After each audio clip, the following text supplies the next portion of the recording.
देखिए, नेपाल में आज जो हुआ है उसकी चर्चा पूरी दुनिया में, क्योंकि नेपाल में वैसी ही तबाही आई है जैसी 2013 में आपने भारत में केदारनाथ में देखी होगी।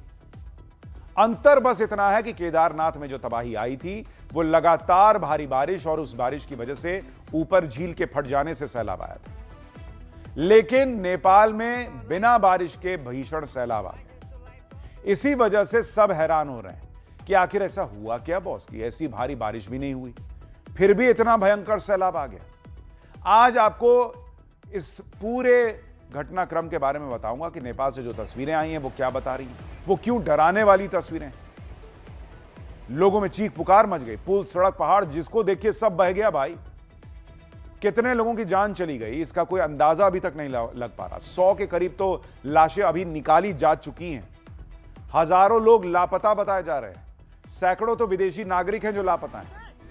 भाई दुनिया भर से लोग घूमने के लिए नेपाल जाते हैं, भारत से भी बहुत सारे टूरिस्ट नेपाल जाते हैं, उनको लेकर भी बहुत आशंकाएं हैं। और आशंका तो इस बात की भी है कि कहीं नेपाल में जो भयंकर सैलाब आया है वो भारत में तबाही न मचा दे, क्योंकि बिहार अलर्ट पर है, यूपी अलर्ट पर है बॉस। भारत के जो इलाके नेपाल की सीमा से लगे हैं उन सभी को लेकर चिंता बनी हुई है। पीएम मोदी ने आज नेपाल के पीएम से बात भी की है। क्या मैसेज दिया? नेपाल में आई महातबाही के बीच भारत क्या कर रहा है, किस तरह से भारत मदद भी कर रहा है और खुद को बचाने की तैयारी भी कर रहा है। आपको इस तबाही की एक एक तस्वीर भी दिखाऊंगा, एक एक डिटेल बताऊंगा, लेकिन जो पहले हुआ है उसकी एक झलक देखिए।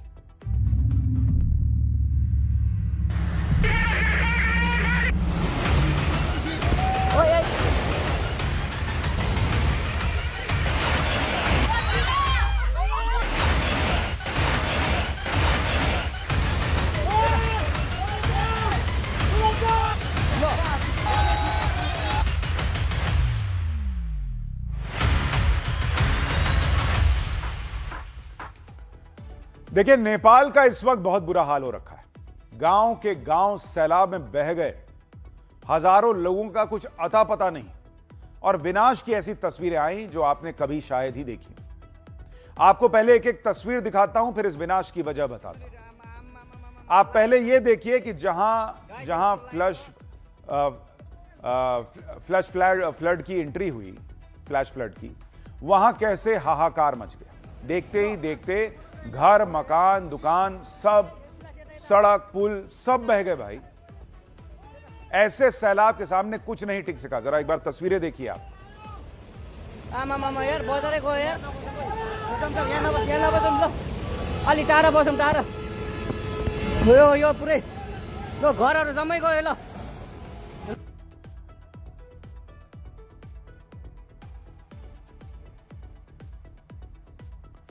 देखिए, ये सैलाब इतनी तेजी से आया कि किसी को कुछ सोचने समझने का मौका ही नहीं मिला। स्कूल वैन में घर जा रहे इन बच्चों को आप देखिए, सब डर गए भाई। किस तरह सड़क पर खड़े लोग इधर उधर भागने लगे जब ये भयंकर सैलाब आगे बढ़ने लगा, और स्कूल वैन में सवार बच्चे किस तरह चीखने चिल्लाने लगे। जरा इस तस्वीर को देखिए।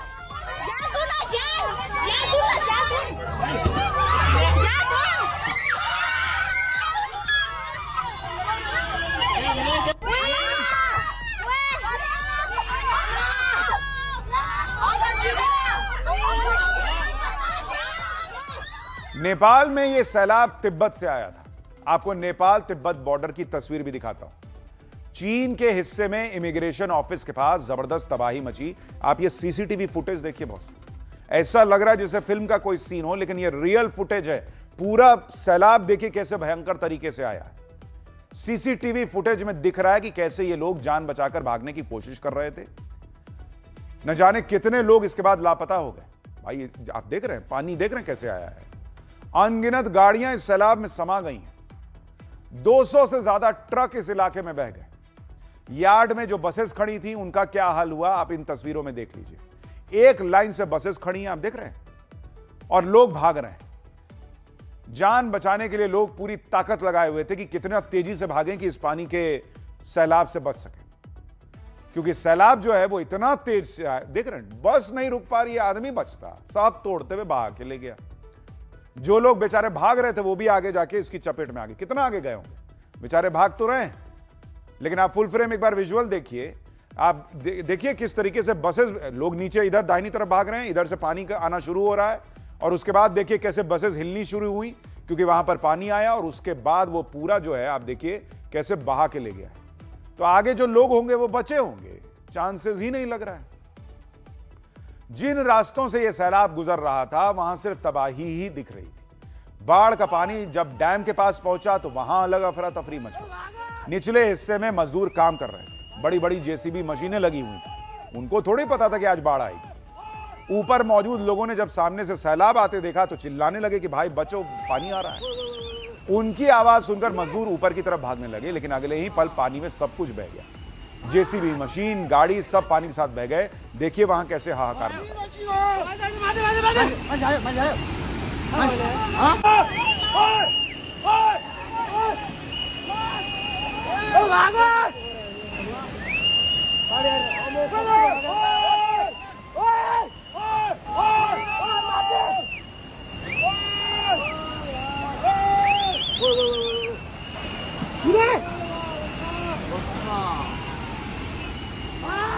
अचानक आई इस बाढ़ ने ऐसी तबाही मचाई कि नेपाल के कई इलाके पानी में डूबे। इस सैलाब के रास्ते में जो कुछ आया बह गया, हजारों मकान ध्वस्त हो और कितनी इमारतें पानी में समा गई। देखिए किस तरह से एक घर टूटकर पानी में सेकंड भर में समा गया। देखिए घर के बाहर खड़ी कार पानी में बह गई। इस भयंकर सैलाब के कारण नेपाल के कई नदियों में तूफान मचा हुआ। त्रिशूली नदी में तो ऐसा उफान आया कि नदी पर बने कम से कम आधा दर्जन पुल बह गए।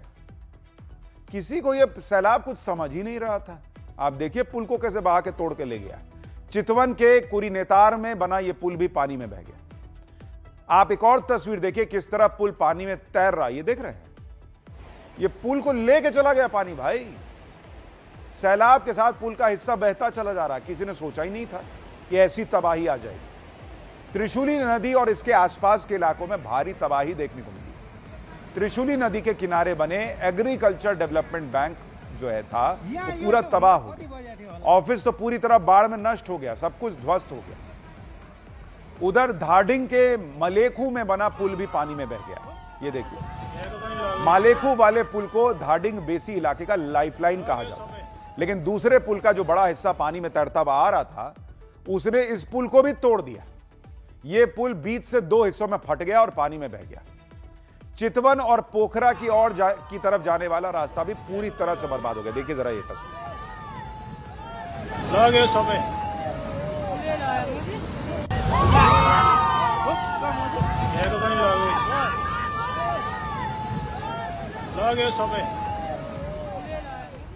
तबाही की ऐसी अनगिनत तस्वीरें हैं जो रोंगटे खड़े कर दे रही हैं। एक और वीडियो देखिए किस तरह यह सैलाब पहाड़ों को चीरता हुआ आगे बढ़ रहा है। एक ट्रक इस पहाड़ी इलाके से गुजर रहा था, कुछ लोग पैदल जा रहे थे। ऊपर मौजूद लोगों ने जैसे ही सैलाब देखा उन्होंने अलर्ट करने की कोशिश की, लेकिन लोग जब तक भाग पाते तब तक सैलाब सब कुछ बहाकर अपने साथ ले गया। भीषण बाढ़ ने नेपाल के रसुवा जिले में भी भारी तबाही मचाई। टिमुरे बाजार और कस्टम क्षेत्र में विध्वंसकारी बाढ़ के कारण कई हाइड्रो पावर प्रोजेक्ट तबाह हुए। अब आप इन तस्वीरों को देखिए किस तरह यह हाइड्रो पावर प्रोजेक्ट पानी में बह गया। भाई बिजली के कई पोल ध्वस्त हो गए। पानी की रफ्तार आप देखिए कितनी तेज है कि कुछ नहीं टिक पा रहा उसके साथ। इन इलाकों में कई पुलिस चौकियां थी, वो भी बह गई। कई गाड़ियां थी, उन्हें नुकसान हुआ। बड़ी बड़ी बसें सैलाब के सामने नहीं टिक पाई। लोग रोते बिलखते रह गए, चीखते चिल्लाते रह गए। आंख के सामने सब तबाह हो गया। अब आप एक और तस्वीर देखिए। हरे भरे पहाड़ों के बीच ये सैलाब कितना भयंकर दिख रहा है। आप देखिए जरा इस तस्वीर में, जैसे बादल का धुंध हो। एक बार फुल फ्रेम दिखाइए तस्वीर।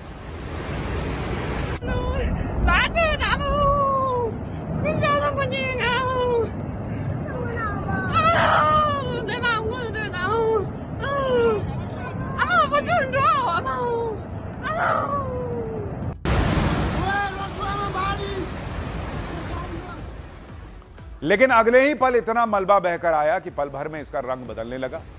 डरावने मंजर को देखकर लोगों की चीख पुकार निकल गई।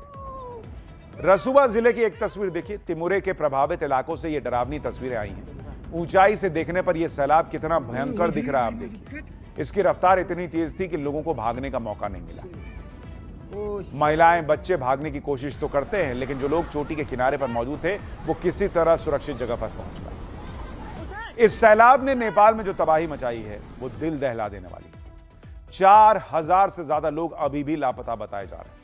8 देशों के करीब 354 पर्यटक भी लापता बताए जा रहे हैं। 35 से 40 के करीब पुल टूट गए। बिजली और फोन लाइनें तबाह हो गई हैं। भारत के भी बहुत सारे लोग लापता हैं। नेपाल से लगे भारत के इलाकों में अलर्ट है। इसलिए आप देखिए कि जैसे ही इस सैलाब से तबाही की खबरें आई, प्रधानमंत्री नरेंद्र मोदी ने तुरंत नेपाल के पीएम से बात की। नेपाल को पीएम मोदी ने पूरी मदद देने का भरोसा दिया। यहां से राहत बचाव के लिए भी भेजा जा रहा है। पीएम मोदी इस संकट की घड़ी में नेपाल की मदद करने में कोई कसर नहीं छोड़ रहे। भारत के लिए अलर्ट रहना इसलिए भी जरूरी है क्योंकि नेपाल में जो सैलाब आया उससे उत्तर प्रदेश और बिहार जैसे राज्यों में बड़ा खतरा है, क्योंकि दोनों ही राज्यों की सीमाएं नेपाल से लगी हुई हैं। नेपाल की बाढ़ के बाद बिहार की गंडक नदी का जलस्तर बढ़ने की आशंका है। इसी को देखते हुए बिहार के 6 जिलों में अलर्ट जारी कर दिया गया है। एनडीआरएफ की 9 टीमें आपात स्थिति से निपटने के लिए तैनात की गई हैं। गंडक नदी के जलस्तर पर लगातार नजर रखी जा रही है। वाल्मीकि नगर में गंडक बैराज के सभी 36 गेट खोल दिए गए। उत्तर प्रदेश में 7 जिलों में भारी अलर्ट है। इन जिलों में एसडीआरएफ की 18 टीमें तैनात की गई। नेपाल से आने वाला पानी अगले कुछ घंटों में बिहार पहुंच सकता है और इसी को देखते हुए पहले से बिहार में अलर्ट जारी कर दिया गया है। वहीं यूपी के महाराजगंज और कुशीनगर में खास तौर पर निगरानी रखी जा रही है। आमतौर पर जब इस तरह की कोई तबाही होती है तो यह मान लिया जाता है कि मूसलाधार बारिश हुई होगी, बादल फटा होगा, लेकिन नेपाल के इस इलाके में ऐसी कोई बारिश भी नहीं हुई, ना किसी बादल के फटने की खबर है। तो फिर सवाल उठ रहा कि इतना बड़ा सैलाब आया कैसे? ऐसा क्या हुआ कि नेपाल में बिना बारिश के ऐसी भीषण तबाही मच गई? देखिए, पहले यह समझ लीजिए कि नेपाल में जो सैलाब आया वो तिब्बत के ऊंचे इलाके से आया। शुरुआती तौर पर नेपाल और चीन के वैज्ञानिकों ने जो अनुमान लगाया है उसके मुताबिक तिब्बत के केरूंग इलाके में एक एवलांच आया। एवलांच यानी हिमस्खलन। यह तब होता है जब ऊंचे पहाड़ या ढलान पर जमी बर्फ अचानक बहुत तेजी से नीचे की तरफ फिसलने लगती है। यह बेहद खतरनाक होती है क्योंकि यह अपने रास्ते में आने वाली हर चीज को दबाती चली जाती है। अब हुआ यह कि तिब्बत के इलाके में आए एवलांच की वजह से बर्फ का एक बड़ा हिस्सा वहां की लेहेंदे नदी में गिर गया और इस भारी भरकम बर्फीले मलबे ने नदी के पानी को एक जगह पर रोक दिया, यानी एक तरह का बर्फीला बांध बनकर नदी के सामने आ गया। लेकिन नदी के पानी का जब बहाव रुक गया तो लगातार पानी का दबाव बढ़ता चला गया। जब दबाव हद से ज्यादा हो गया तो बर्फीला बांध अचानक धमाके के साथ टूट गया और फिर वही पानी निचले इलाकों में नेपाल की तरफ इतनी तेज रफ्तार से रौद्र रूप से भागा कि अपने साथ सब कुछ बहा कर ले गया। कुछ एक्सपर्ट यह भी बता रहे हैं कि तिब्बत के जिस इलाके में एवलांच से नेपाल से तबाही आई, उस एवलांच की एक वजह भूकंप भी हो सकती है, क्योंकि तिब्बत के उस इलाके में सुबह 8:37 पर एक भूकंप आया था। उस भूकंप की तीव्रता 4.4 थी।